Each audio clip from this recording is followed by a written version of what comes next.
That was a nice transition. Yeah, I don't know why it did that. Good morning, everyone. Good morning, everybody. Good morning, Darcy. Good morning, Jeffrey. Morning, Craig. Good morning, Craig. It's like we planned it. Yep. So what's up with you? I don't know. I'm nervous to be back. We haven't done this in a long time. What do we do?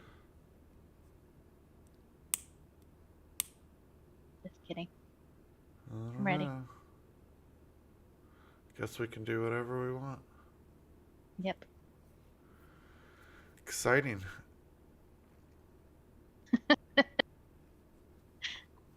I guess this is what we want. No, let's get into it. But yeah, let's learn some things.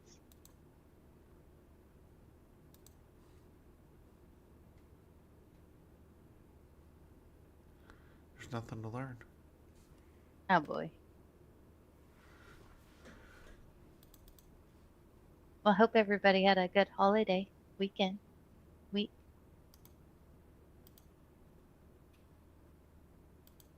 Getting ready for the New Year's, being safe. Yeah. Yep.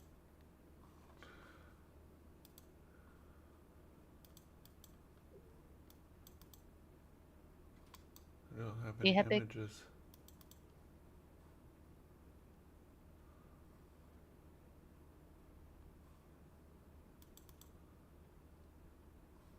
Uh-oh. It was like we threw the show together today or something. Oh, I don't know why I didn't want to bring it up. It was being not nice. well, you did it. Proud of you. Alright. First up, New Year's resolutions.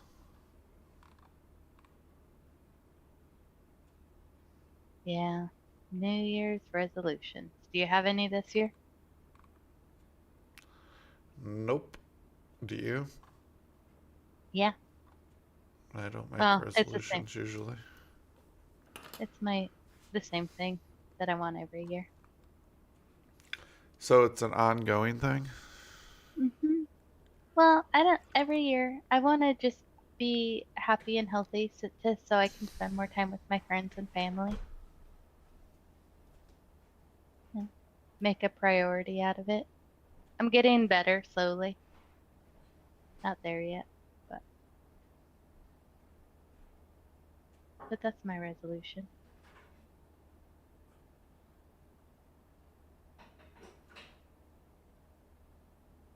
Hello. Yeah. Huh, that it? Is that it? hmm I don't know. They couldn't hear me because I was grabbing more coffee. Oh, I see. He ran away. Yeah. Craig knew what was going on. What happened? It's just silence. So most people, it says, out of a poll of a whole 1,000 adults, Wow. looked to see what types of goals were prioritized. Most commonly selected New Year's 2024 resolution is fitness.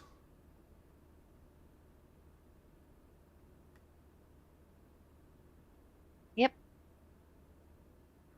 The previous year was mental health. Hmm. And then out of those people surveyed, 62% feel pressured to set New Year's resolutions.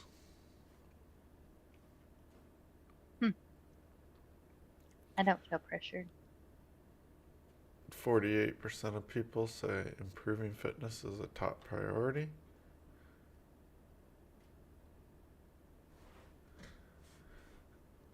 A lot of people think mental and physical health are of equal importance. I sound like a sleepy bear. I was thinking the same thing. Yeah, I'm Gotta pretty get that tired. caffeinated beverage in. Um, so I don't understand this. Like resolution. This type of resolution is silly. Wouldn't you prioritize that all the time? So why do you have to make a special resolution to focus on physical and mental health? That's kind of Um, interesting. as a procrastinator, it seems like it makes sense. I guess if you're Because you're like, well, it's you have to have a starting point. You can't just be like, one day I will be happy and healthy. You need to say, starting this day, I'm going to start my journey to happiness and healthiness. That's the way that I look at it. I find that easier. Being like, you know what? I need a start date. I don't think it helps anymore, but I don't think it helps any less. Because if you don't, you're just like one day, well, that could be never, probably. Maybe not, but maybe.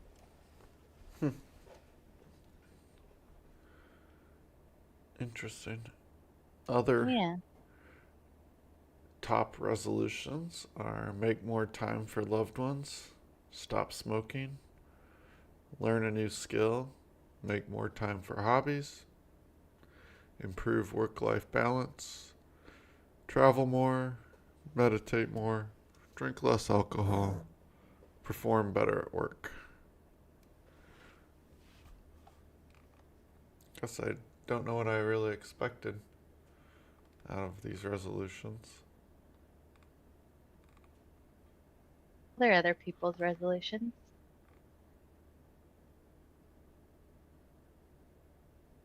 1,000 other people resolutions. 37% of people make resolutions.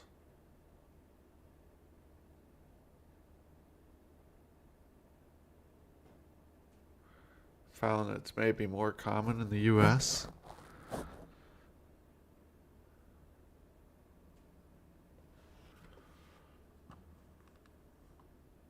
Interesting.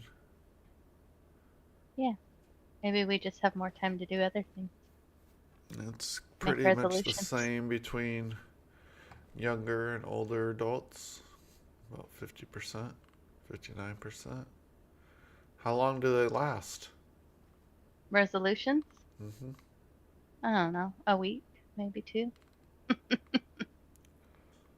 Kidding. Yep.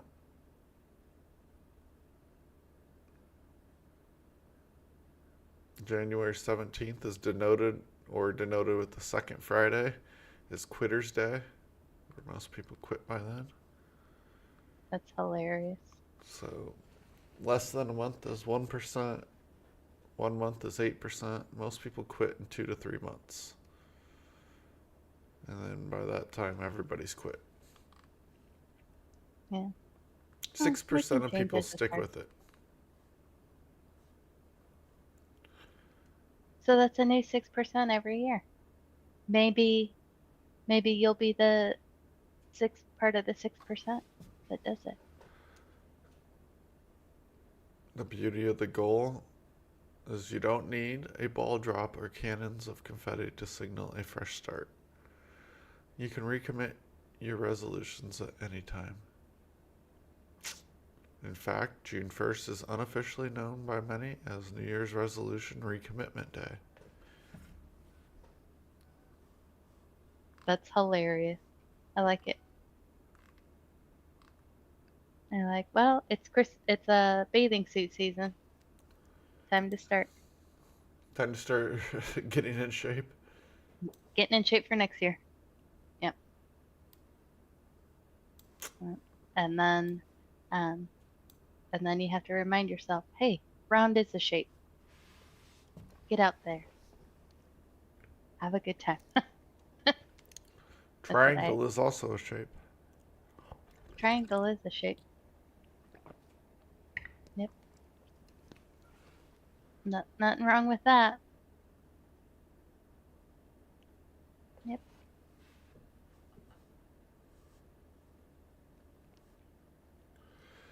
All right. Guess that's it on the resolutions. Not too exciting there. I No. don't know what I really expected. Expected ideas. Like, oh, that's cool. But nope. Maybe you looked at the wrong site for New Year's resolutions. Maybe things that are more in line with your goals and hobbies. Yep. Oh, I was gonna say something bad, but I can't. Yeah, Can't that's say fair enough. that. Never mind. I can't even hint around it. I was gonna say, um, it was along the lines of what you were talking about earlier with your Murdoch people. Oh, The M word, the other M word. I was just gonna why take would you want to do take that? people out. That'd be my new resolution. See if I can. Don't do it. Yeah. All right. Next up. Hopefully this one's more exciting. I don't But think yeah. so. I don't think we have any exciting ones today. Ah, hello.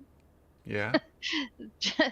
Jeff's just not going to be happy today. Not even Well, looking at that cute little face. Look at how cute he is. well, not when it was scrolled up. Oh, It's just funny. I was like, I have to look at one of those faces all the time. I know, Lucky. I Little guess. cutie pie. No, mine looks evil. Yep. That's part of the fun, because you never know what you're going to get. But you'll Well, get something good when your cat looks at you. Like, I have 300 different facial expressions. wow. Yeah, see, they can't all be good.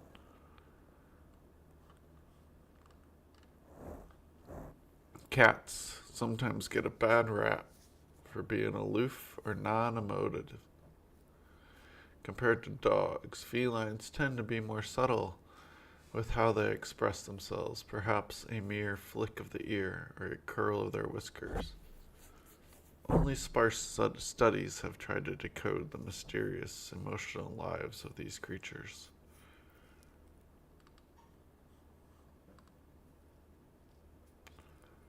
Yeah? Anything good?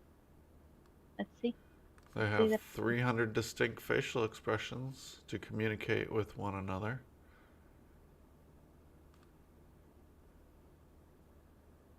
That's awesome. Hmm.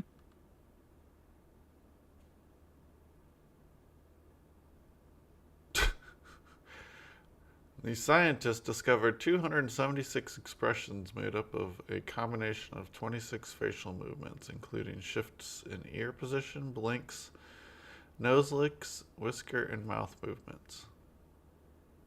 Sounds like they're really, really stretching hard. These findings show it is Oh, good it's to not a look bubble. at a cat's ears and whiskers to understand if they're feeling friendly.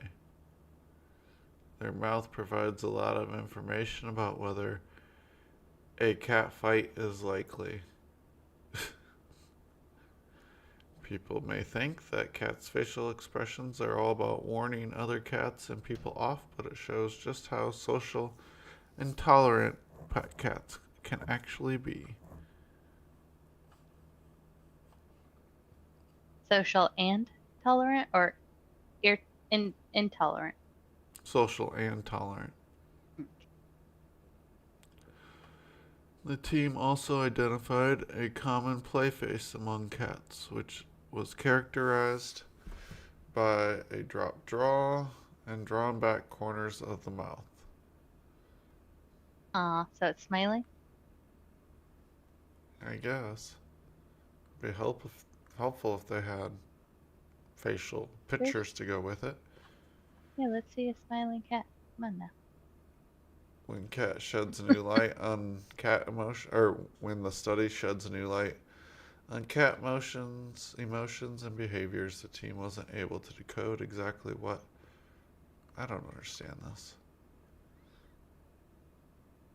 Cats tend to move their ears and whiskers towards one another during friendly interactions, and away during unfriendly ones.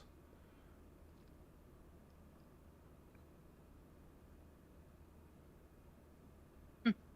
And this is the exact opposite. I mean, the flattened ears. And in hostile encounters, animals often narrowed their pupils and flattened their ears. No, that is not what I see on a regular basis. I see a giant pupil. Once this pupil goes big, that means you're going to get messed up. Maybe he's happy to mess you up. No, no. It's when he's focusing. That's Hmm. what it's. I don't know. I don't see. The flattened ears is pretty common, but new study could be used to help humans and cats find one that's more likely to get along. Help humans adopting cats. Hmm. I'm gonna say nobody's gonna take that into consideration. We need to see all 300 faces this cat makes so we can decide if it fits in well with the kitty. Yeah, I don't know about that. Let's see what else we have. I think we had another cat picture. Ah, look at that happy kitty. Yeah, Poor looks little super guy. happy there. Yeah, like, don't even think about it. Oh, look at that little pumpkin. Mm. What's it eating? A crab? Spider? Flower? Oh, a flower? I don't know. What do you think? I think it's a bug. A gross bug. But I hope it's a flower. Doesn't say. Oh, They're small, no. furry, and look like mice, but scientists say they're actually a new species of hedgehog. International collaboration of researchers led by Smithsonian scientists identified 5 new species of soft-furred hedgehogs. Oh, that's so Yeah, cute. I don't know.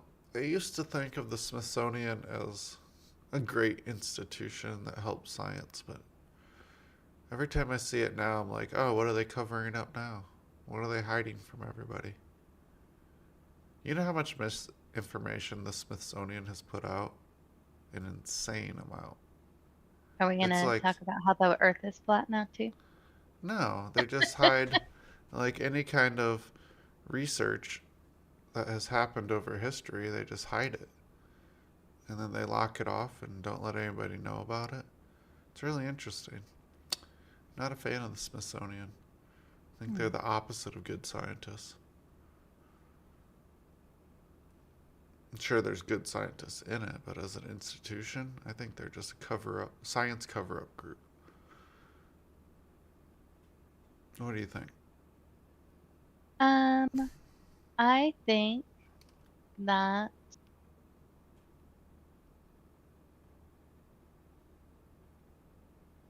never really thought about it. One. I think you can say that for just about any institution that has that puts out information to the public. Um, there's always somebody that's deciding what we get to know, how much, if anything at all. So, yeah.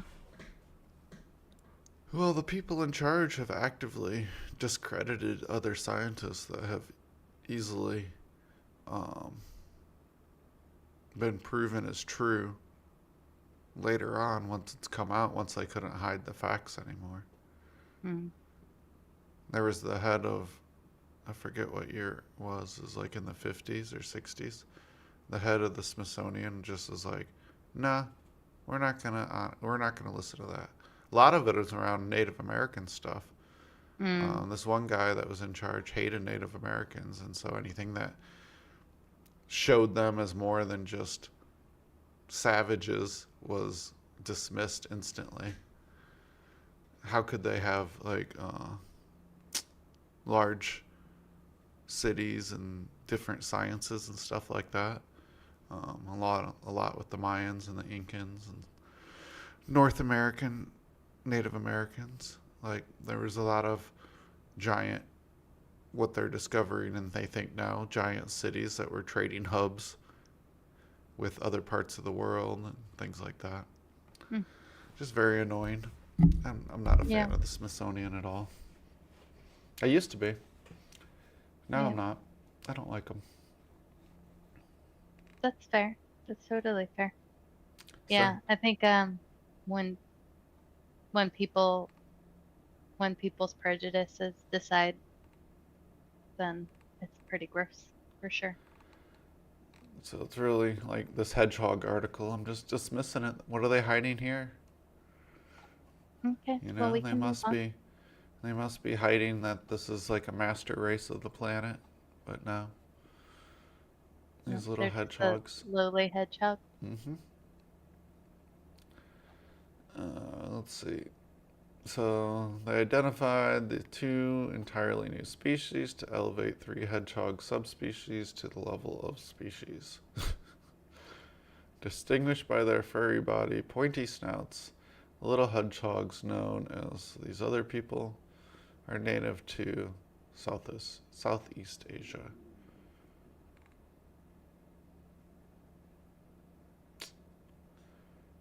Uh, Arlo Hinckley first became intrigued with identifying new hedgehog species during postdoctoral work. He worked with the museum's curator of animals and other collaborators to assemble 232 physical specimens, 85 tissue samples, enabling them to identify the new species.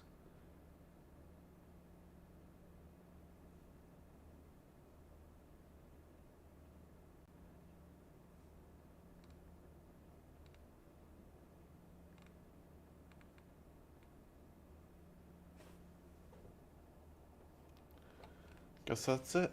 Just a new hedgehog species.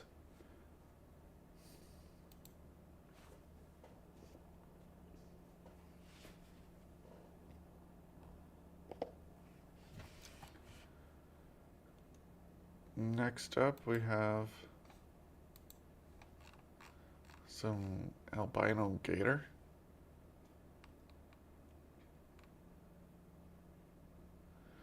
And what feels like a holiday miracle, an extremely rare white ligustic alligator with twinkling blue eyes was born in Orlando, Florida. Gatorland, the alligator park where the reptile was born, said in a press release that the baby gator was just one of 8 known Lusic alligators in the world. It was also the first white Lusic alligator ever born in human care.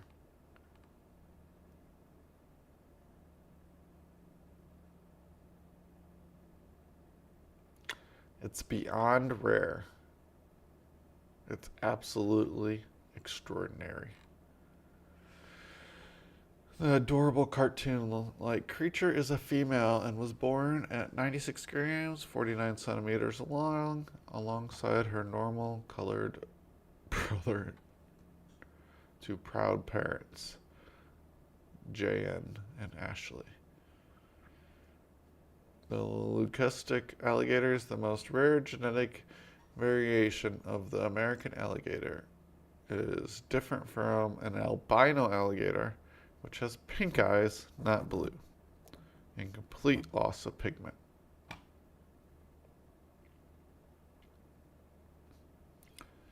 Leucism in alligators cause white discoloration, but they often have patches or splotches of normal coloration on their skin. While its white color makes it rare in the animal kingdom, the white leucistic gator is sensitive to direct sunlight and can burn easily.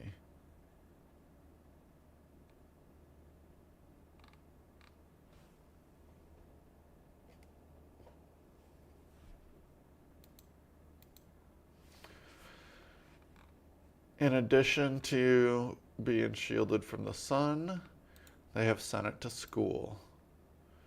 They have taught it at least 500 words, and it plays with its other alligators as a normal alligator and has been accepted as a regular alligator.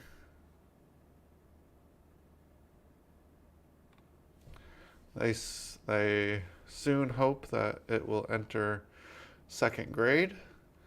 It's past kindergarten and now is in first grade. And soon it will be the first alligator to join public schools with humans,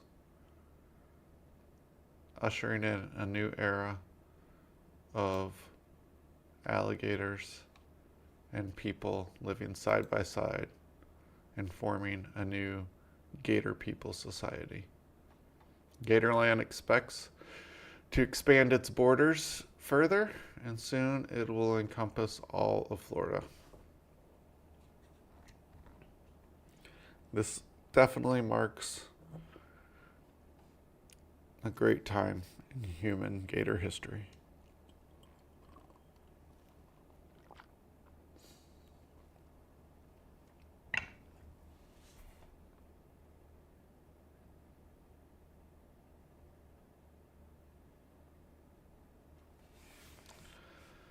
What gator story? This is your gator story, as far as I know. Oh.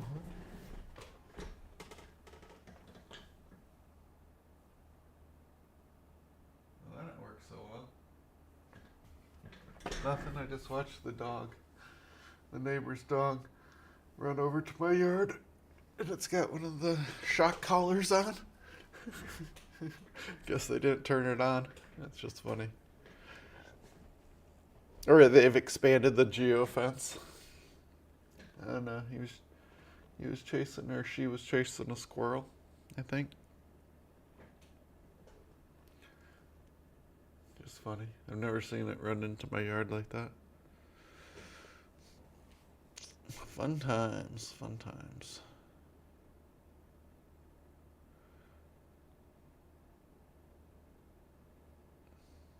It says you're muted. Why am I muted? I don't know. I just I didn't unmuted touch you. anything. So you muted me? I guess so. I don't know how. But you're unmuted now. Oh, thank goodness. Thank goodness.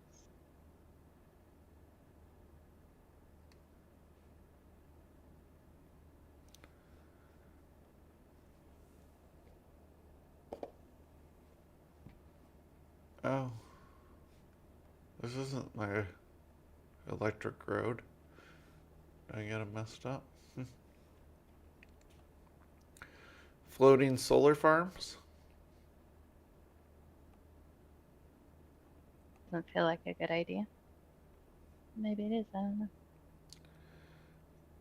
I don't know how it could be. Covering up the water.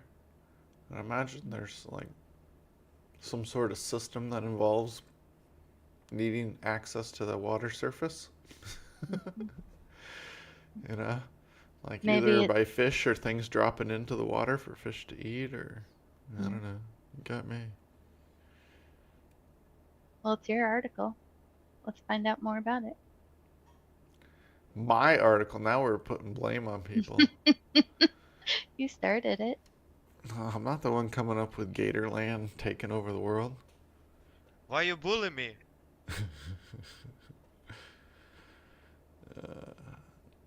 Global targets aim to have renewable energy account for 90%, 95% of growth in power supply by 2025. Yeah, that's not going to happen.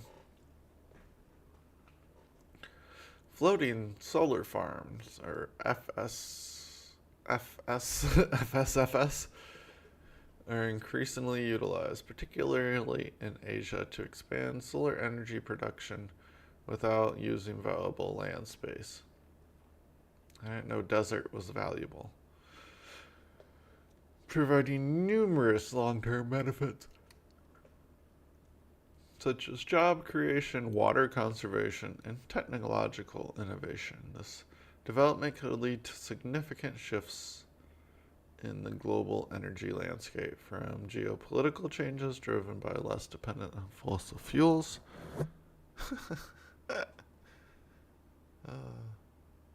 Nothing. It's just funny. Geopolitical changes.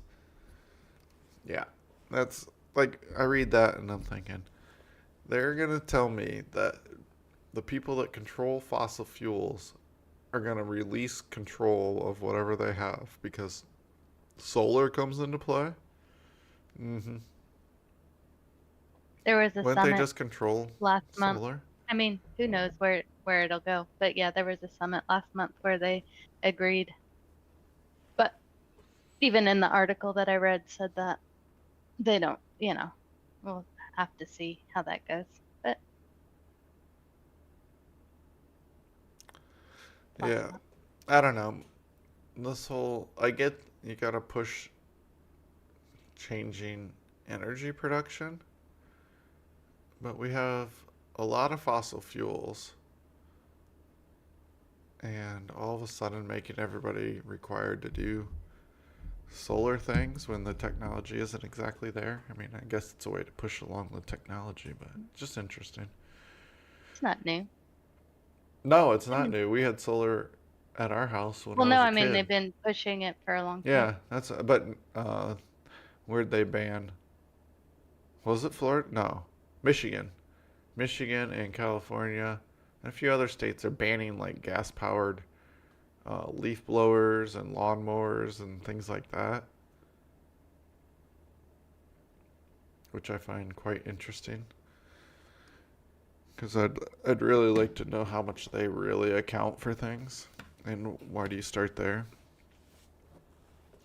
It'd be really fascinating to hear the real reasons why.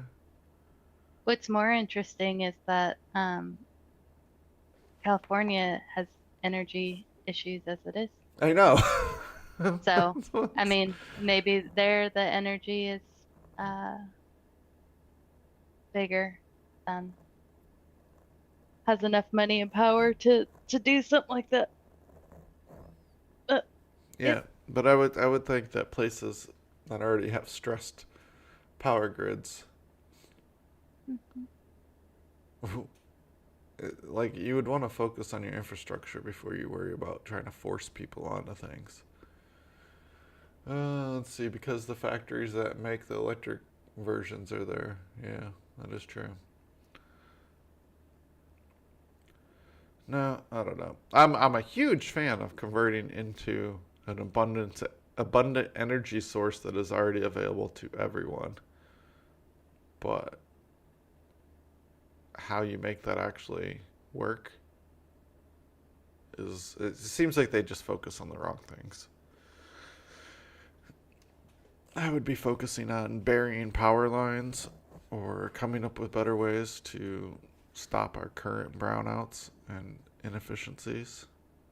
And maybe just making things more efficient. Like, what's our biggest energy consumer? I mean, I don't have an answer. And then, like, working on getting that down. Because I don't think that. I don't know. It may be just me, but I don't think a handful of backpack blowers and lawnmowers are going to change much. Unless they account for a large percentage of pollution.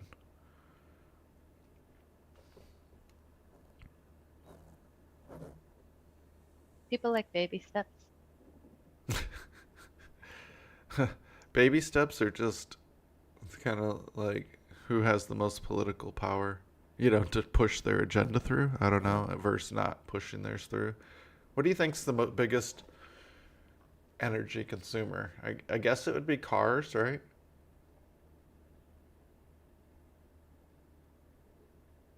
Just trying to think.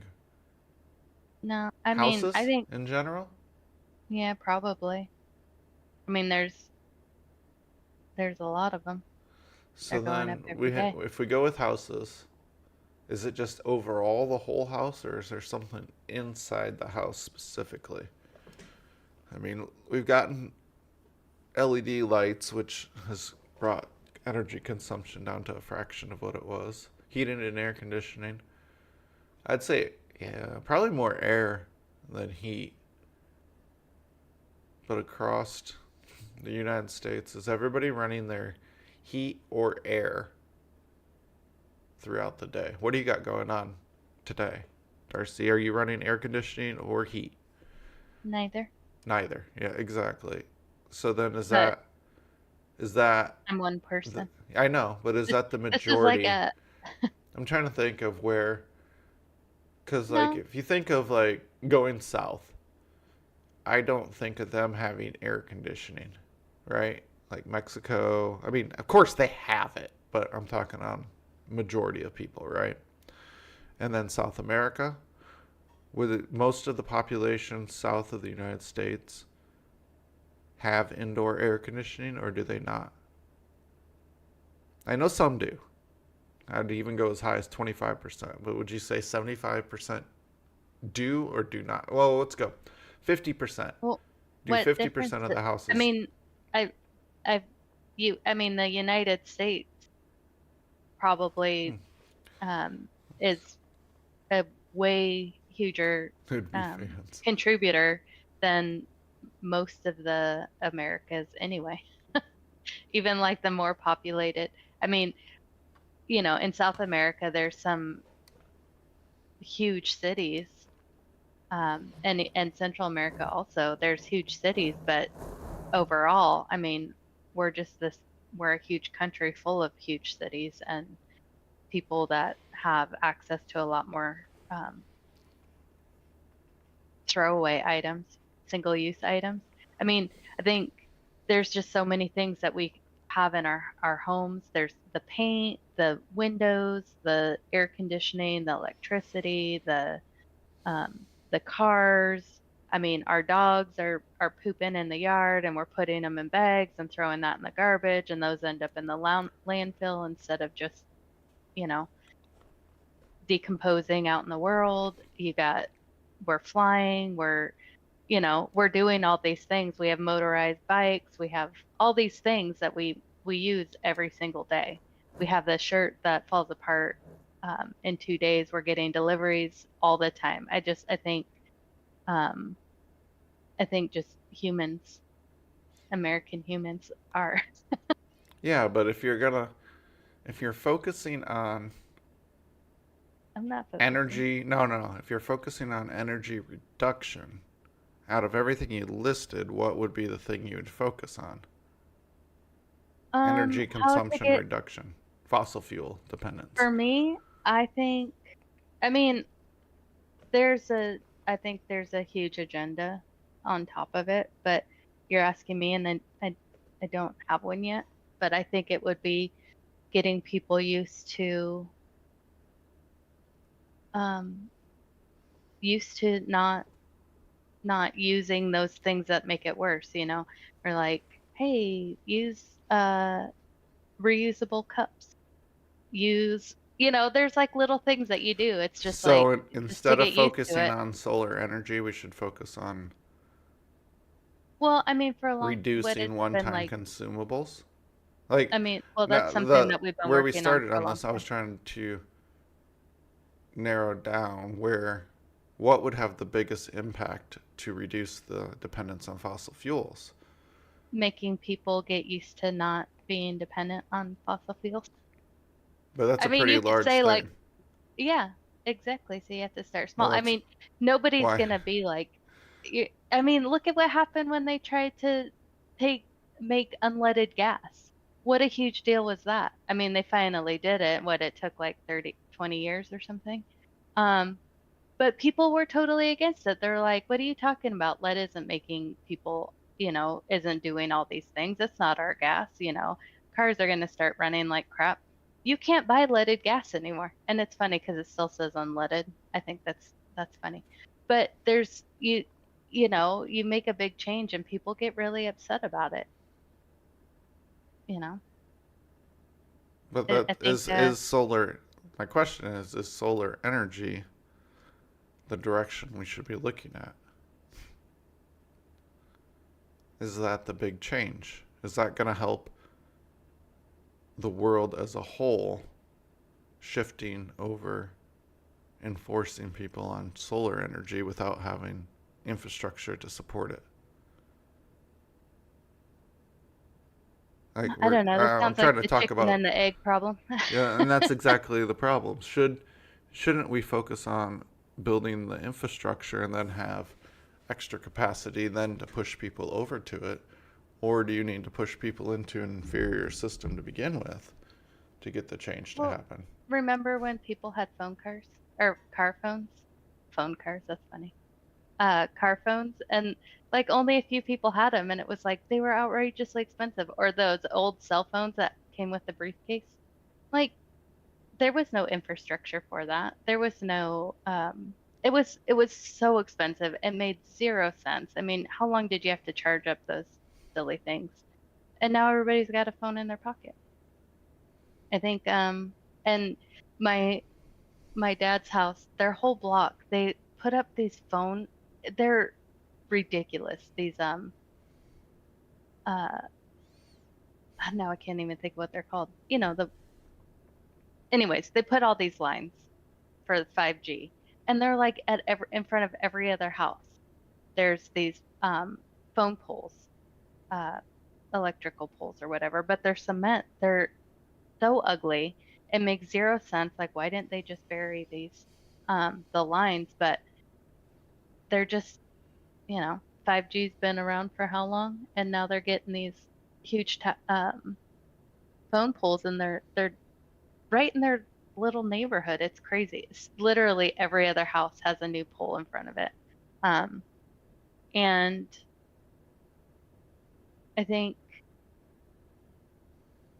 um, I don't know. Sometimes you need to show people what well, that's not the right, I don't think that's necessarily the right way. But people don't want to spend money on things that they don't see a use for. And I don't know. I mean, I don't really think people are that crazy about solar power. I mean, down here, it's illegal to be completely off the grid, which I find hilarious because it seems like one of the easier places to be completely off the grid. Because, we get I know solar works like even when it's cloudy, but like the the weather's good here. We have like more than one season for farming. I don't know. It's just I find it odd that it's you can't do it here. So do you get in That's my trouble if you two don't pay your power bill and they shut it off? Because wouldn't that be cents. technically off the grid? Yeah. Well, you're not off the grid because they can shut your power off. Yeah. So then you just get your power shut off and then you should not be able to be penalized for being off the grid because you're not allowed to be on the grid. But then they can't get more money. Whoever they is. Yep. What is the, like, how do you get in trouble for being off the grid? How does that work? What does that mean? I mean, when you I say think you're not there's like allowed to be off the fines and grid, then jail time. It's illegal here. that's what I'm trying to, like, how do they find you? I don't know. How about I Google it for you? I'm curious because, like, do they see that your house doesn't have power, but they know there's an address there? And then, yeah, again, back to what happens if you get shut off, then does that automatically? That's just interesting. What if you live in a tent? Like, you gotta wire up electricity to it? So do the homeless people get fined because they're living off the grid? I don't. I know what you're saying. It's not the first time I've heard that concept, but it just is blowing my mind. Let's see. Back to floating solar farms. I don't know. There's nothing that really seems too exciting or groundbreaking on that. Makes sense. Just utilizing more surface area.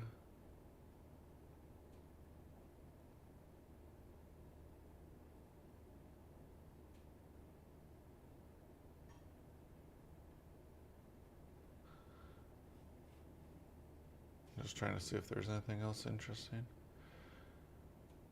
Nations that can effectively harness solar energy, reducing their dependence on fossil fuels, and the countries that export them, which could shift. I don't know.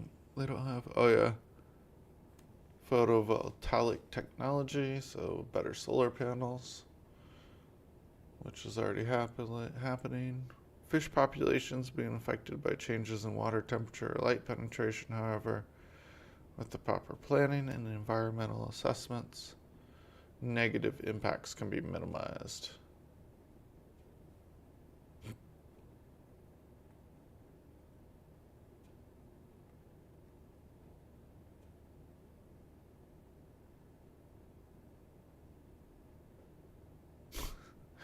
By reducing evaporation, they can preserve water levels, particularly in drought-prone areas. It's also interesting.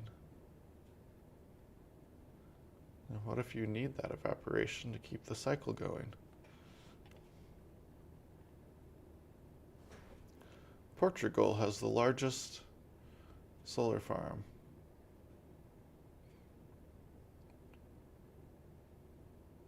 Floating solar farm. Size equivalent to 4 football fields.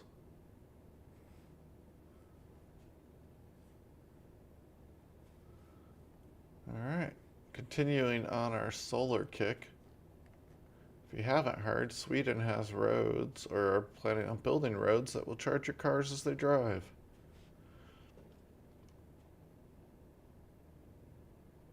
Are you still there?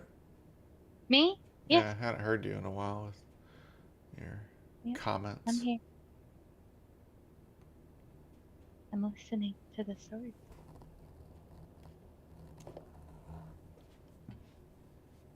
Oh. Very nice.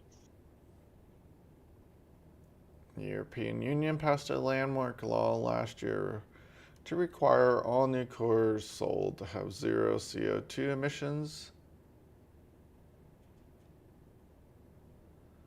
Greg says Ford has a road that you can charge your car on, so does Tesla. Have zero CO2 emissions from 2035. European countries are rushing to prepare the infrastructure needed for fossil fuel free mobility.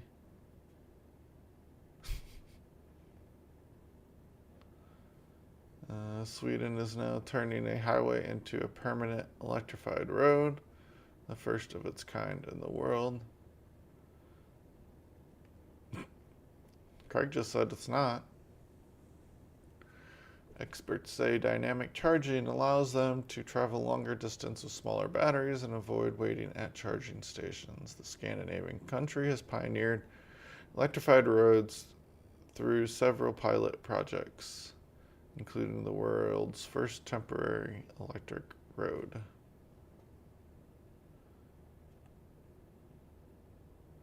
We think the electrification solution is a way forward. How does it work? The project is currently at the procurement stage and is planned to be built in 2 years. So they haven't even built the road yet. The charging method This for isn't E20. it. Huh?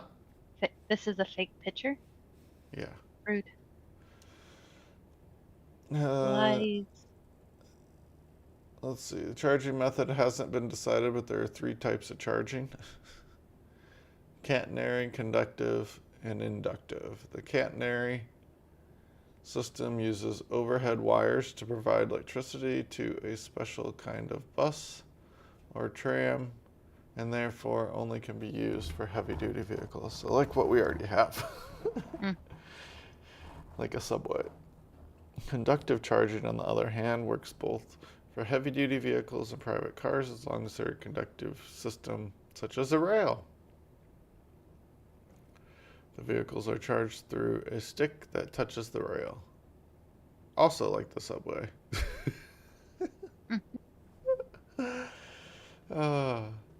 This isn't really new.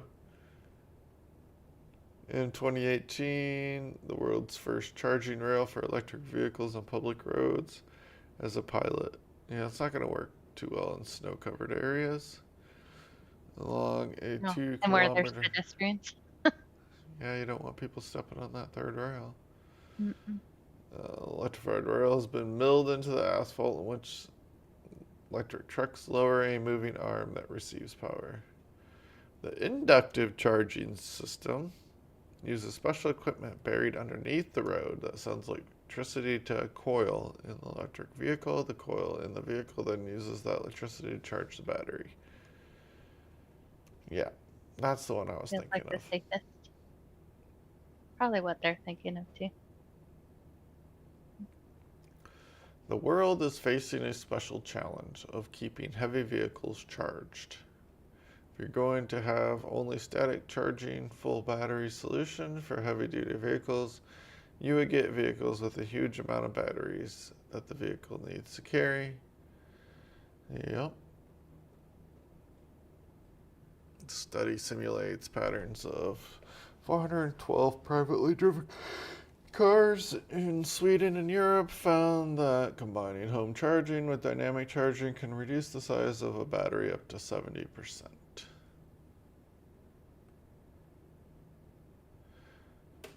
Researchers behind the study, a quarter-mile stretch of road in Detroit's Corktown neighborhood is now equipped with the ability to wirelessly charge capable vehicles as they drive down the street. What? Who wrote this article for Sweden? Oh, it's Europe, so it's propaganda. No. It's just funny because it's like it's already happening, but then if you read this article, you'd think that they're pioneering it. So maybe they're working together. Maybe Sweden built Detroit's road. Who knows? Who built it, Craig? Maybe Who they're like, built we'll it? do it better. Doesn't sound like they're doing it better. Sounds like they're still trying to figure it out. Car and driver article.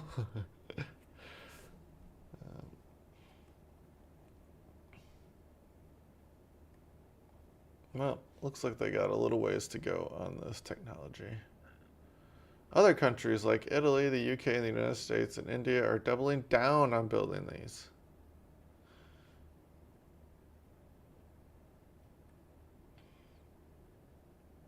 And where does that power come from that they're powering these roads with? Oh, wait, fossil fuels. My bad. Forgot about that. I was thinking that we were making ourselves less dependent on fossil fuels, but yet we still need to power all these charging things with fossil fuels. Isn't that a problem? Good thing we still have space. Yep. It's magic. No, they just need to go back and focusing on nuclear and other alternative power sources. Fusion power or fission power. Those also could probably use a little bit of research. But what's the JWST looking at these days? Is it space? Can't monetize that as well. Our Milky Way bristles with giant molecular clouds, birthing stars. Based on what we see here, astronomers assume that the process of star creation also goes on similarly in other galaxies. It makes sense, since the stars have to form somehow. Now, thanks to the JWST, astronomers have spotted baby stellar objects in galaxies 2.7 million light years away. That's millions of light years more distant than any previous observations forming new stars. Observations are young stellar objects. To put this discovery in some kind of context, let's take a look at young stellar objects in a bit more detail. Generally speaking, these are simply stars in the earliest phases of their evolution. Star birth begins when materials in a giant molecular cloud start to clump together gravitationally. The densest part of the clump gets denser, temperatures rise, and eventually it starts to glow. Thanks.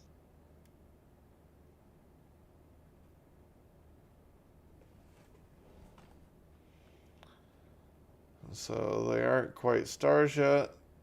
They haven't ignited fusion in their cores, which won't happen for maybe a 500 million years, maybe less, depending on mass. Once the infall of gas into an infant stellar core finishes, the object becomes a pre-main sequence stellar object. Still not a star. That happens when fusion ignites inside the star. Then it becomes a main sequence star. Generally, it has cleared much of its birth cloud away, making it easier to observe.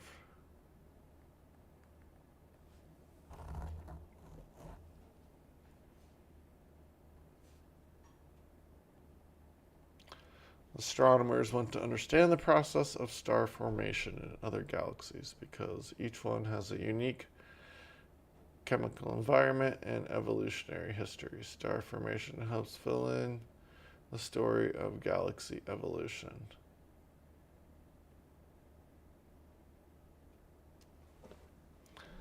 Until now, looking for these beyond our immediate galactic neighborhood has been nearly impossible. But now, with our fancy telescope, we can see them far, far away.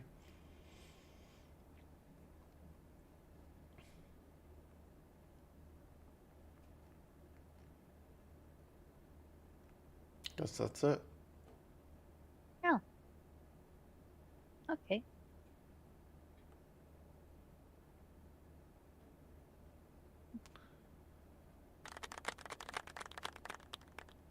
Excellent.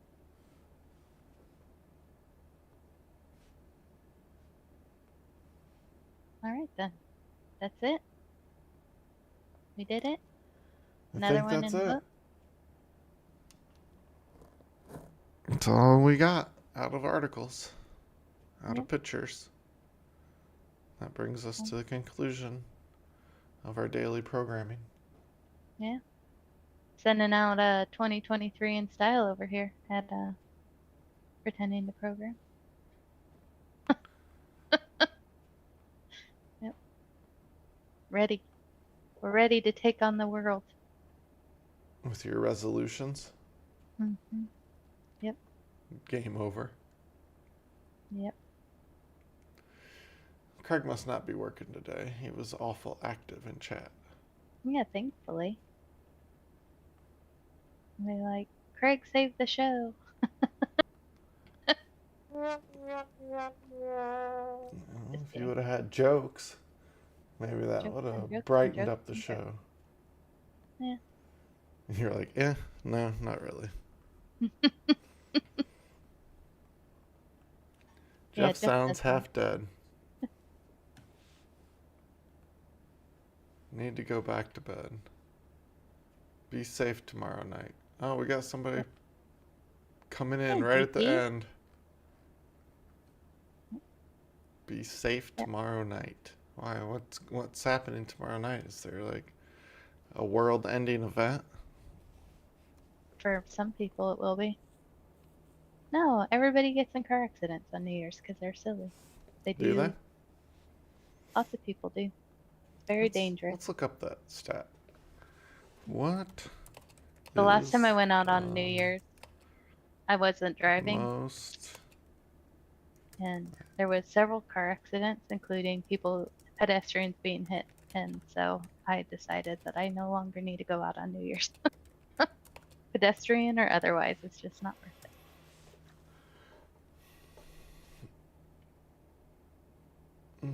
Most holidays. I used to not go out on holidays. So number one is July 4th. Most traffic fatalities happen on July 4th. Then the second one is August 2nd. What's August 2nd? That's weird. This day appears right in the very middle of the summer and the bell curve for driving fatalities. Then you have November 1st, All Saints Day, when most people are driving home from a holiday party the night before. Ah, Halloween. Gotcha. Then October 11th, Weird. September 18th. You know what? New Year's is, oh, there it is. New Year's is the 7th most dangerous day, statistically high. speaking. I mean, there's 365 days, so number 7. That's pretty up there. And then you have actual Halloween. And then you have the day after July 4th. And then October 3rd. Huh. Interesting. Didn't expect some of those days. I was with you. Yeah. That's strange. Just random days. The safest days to drive are January 2nd and December 21st. Or That's 25th, I mean. hilarious. Not 21st. Yeah, when 25th. everybody's, everybody's hungover on the 2nd.